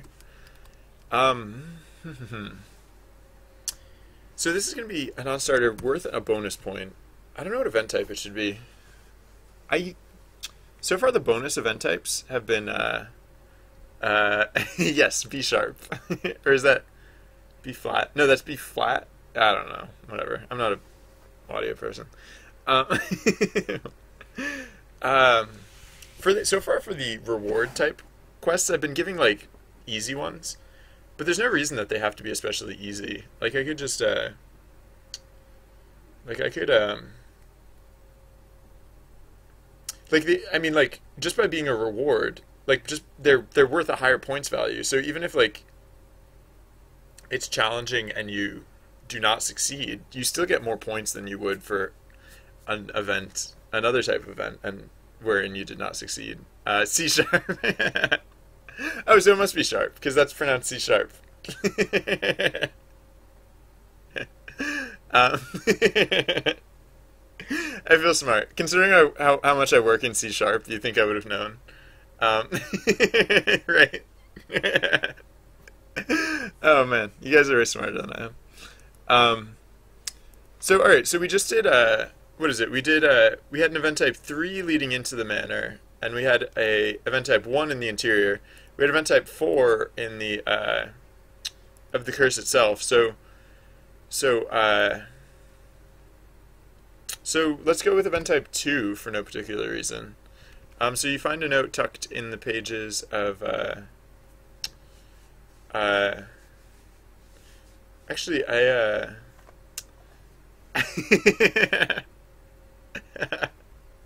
yeah, that's what it was. It was that I knew that keyboards didn't have a B sharp, right? Yeah. Um, so this can be either event type 0 or 2. 0 or 2. I think 0. I feel like 0 is actually the right way to go. Because this, like, 0, event type 0 is, like, a bit unpredictable, and, so the fun thing about that is that,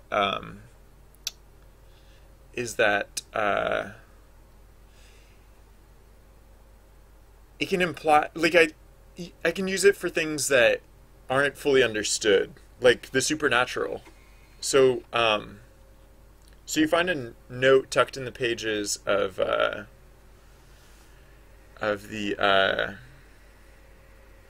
tucked in the back pages of the tome. Back pages of the tome. Uh, uh,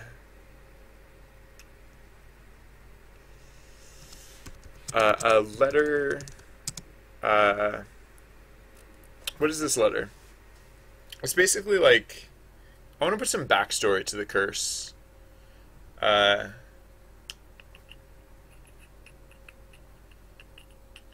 uh,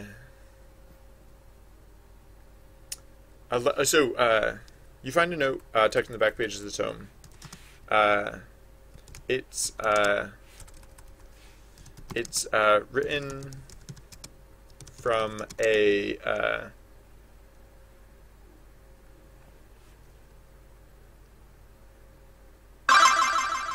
so basically I want the story to be that a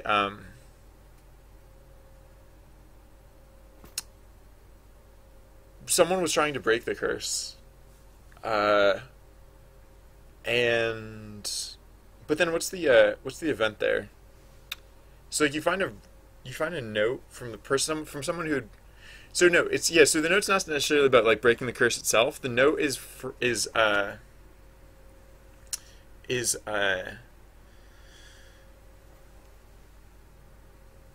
note is to someone. It's an unmailed letter to someone. I guess like like from the note you can tell that like the you can deduce that like the whoever wrote it was like clearly obsessed with like breaking this curse. And but what is the note about? Like I mean it's like some sort of like human connection, right? Like and it's basically like I don't know, the implication there is that like this person kind of like it's like working on the curse. So I don't know. What's the point of that? Like, what are you doing with this letter? Like, so if it's event type 0, like, what's unpredictable here? Like, what's not understood? I guess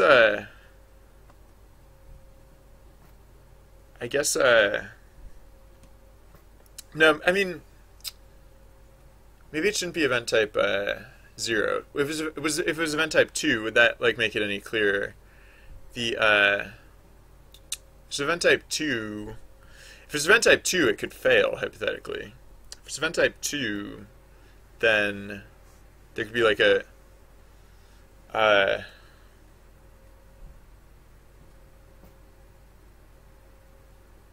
maybe your option is just to read it. Yeah, so maybe you don't know what it's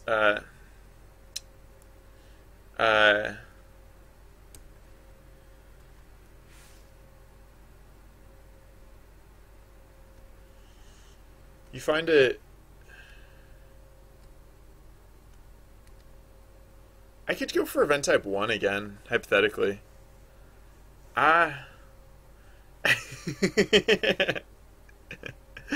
The you could find a sealed note, and then your options would be either to like read it or mail it. But then like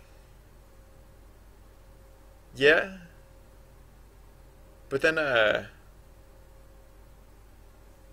what does it mean in either of the cases, though? Oh, yeah, wait. No, the way event type 0 works... Yeah, no, the way event type 0 works, the outcome is based on what's chosen by the... Yeah, so I guess, yeah, outcome 0 is fine. You find a sealed letter, a letter tucked in the back pages of the tome. Will you open it? Will you open and read it? Will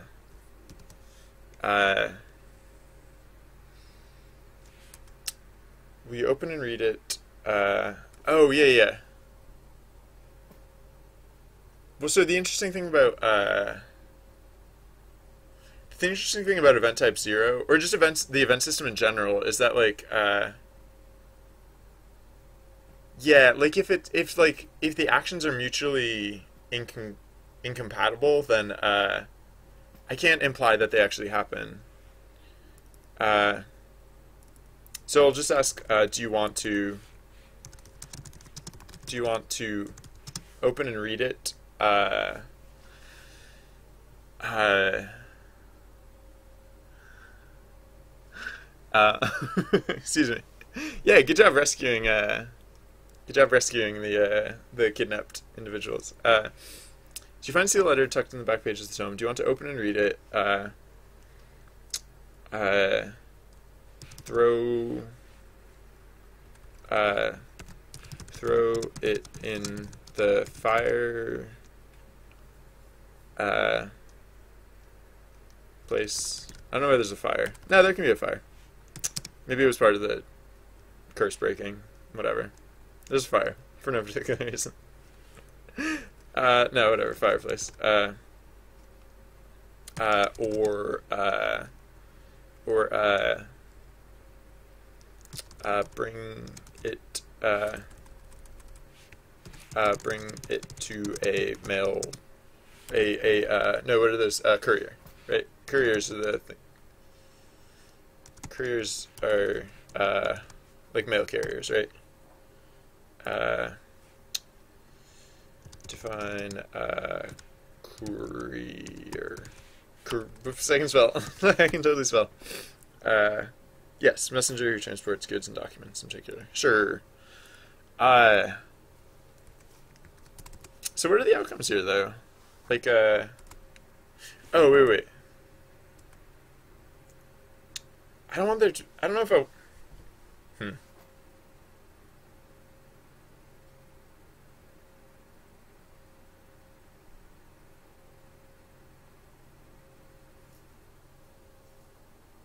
Event type 0 is really weird. Now that I think about it, event type 0 is really weird with I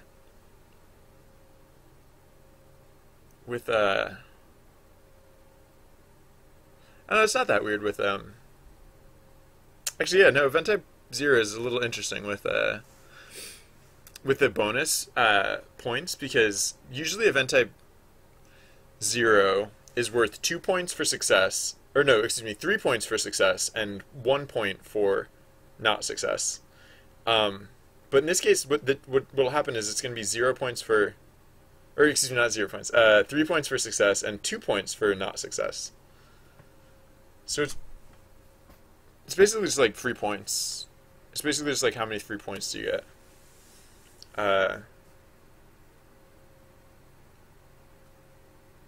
Yeah. So I could have 3 outcomes if I felt like it, because it's not that bad to get like not the optimal outcome. I don't know. Okay. So what happens if you open it and read it?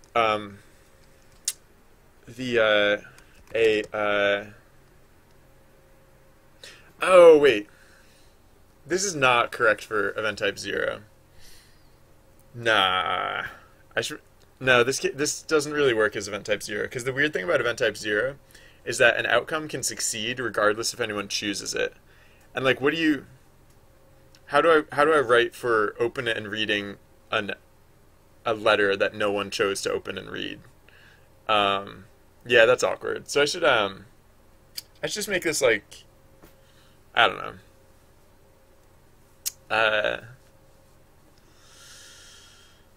I just make it event type 1. Yeah, event type 1 works as well.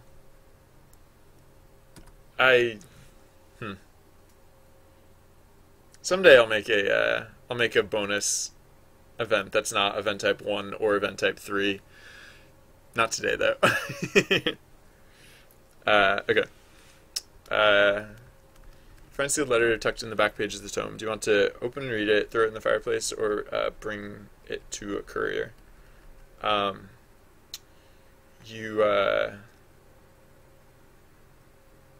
So the An old scholar writes to a to distant family about her progress in deciphering deciphering deciphering oh, is this some of this might be off screen, sorry. Deciphering the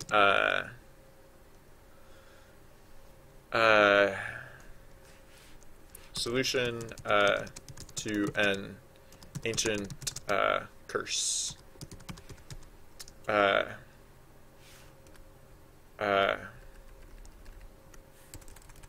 promising strides in deciphering the solution to an ancient curse. That's a little wordy. Is it too long? No, that's fine. Okay. So if you throw it in the fireplace, I might make that a fake option.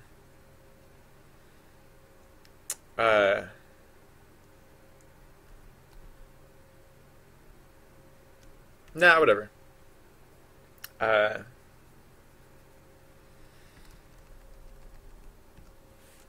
actually want to indicate that this is in fact not on fire.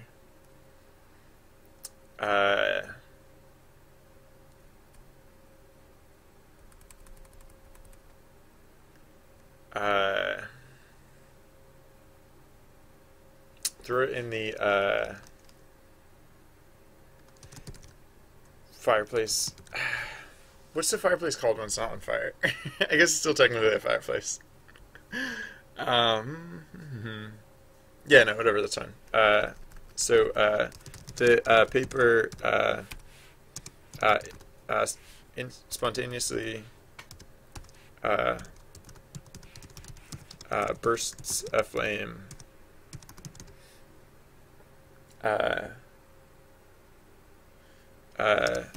Strange blue wisps flicker out. Hey, congratulations to whoever just leveled up.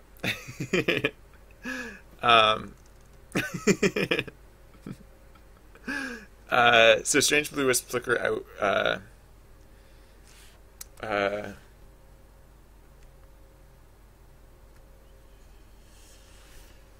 So yeah, I don't know.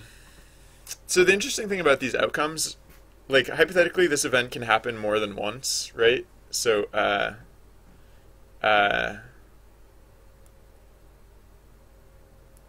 don't have to keep any sense of like truth consistent across like what happens with these letters. So for example, I don't know, I kind of want to imply like if you choose to throw the letter in the fireplace, like maybe it was cursed and it was good that you destroyed it or something. Because the outcome of these events are chosen at random, so you know there doesn't have to be like any sort of rhyme or reason or coherency between like the possible events, because the only thing we really know about them is only one of them actually happens. So I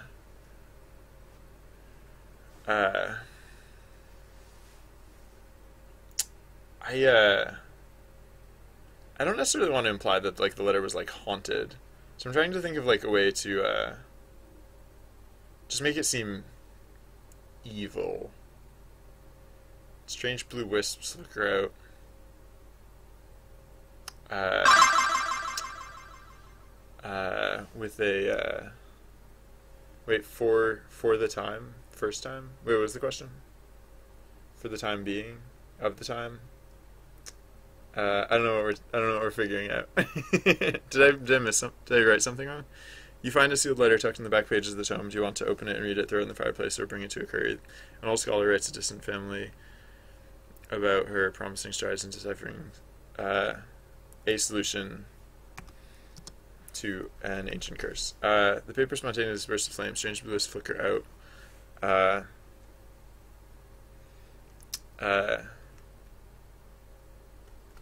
Bursts of flame with a sharp hissing sound. Strange blue wisp flicker out. Yeah, I don't know. That's fine. Okay. So if you bring it to a courier,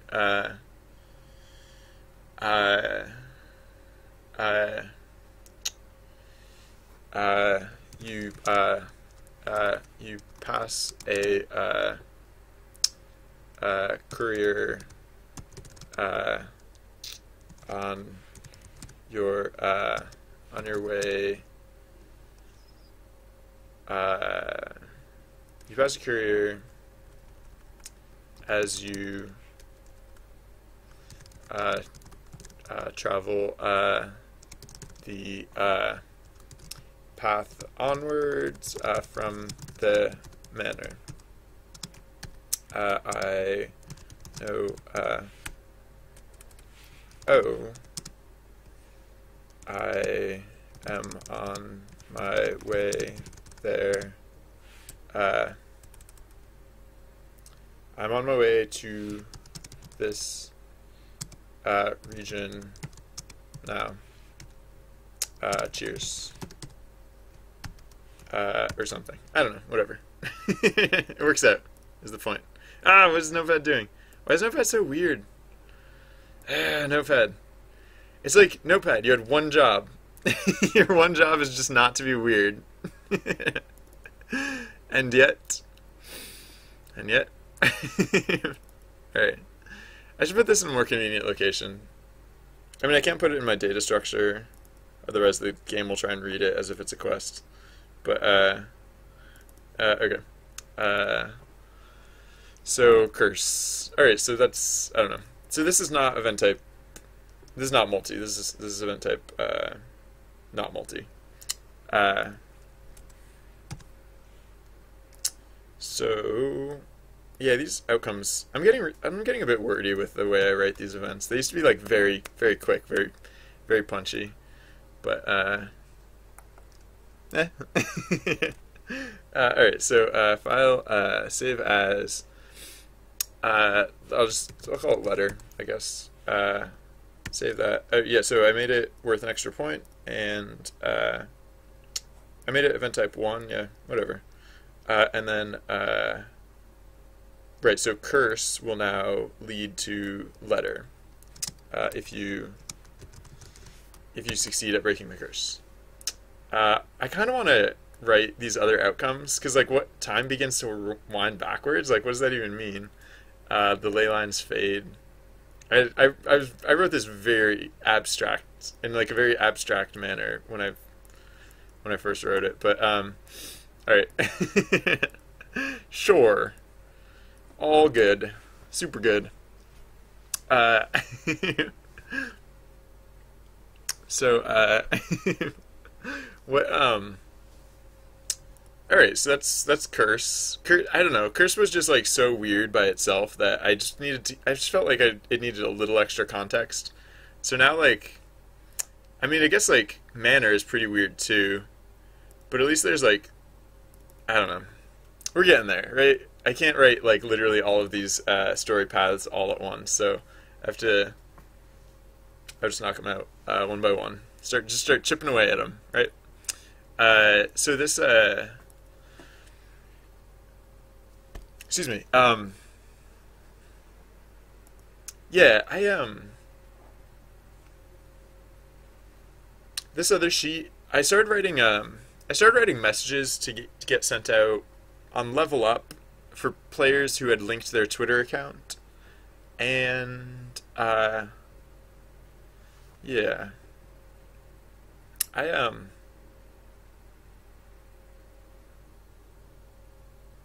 Oh. You know, actually, before I was thinking like I should finish writing these, but Yeah, earlier, Jocko, I don't know if Jocko probably left by now, but earlier Jocko mentioned that like it wasn't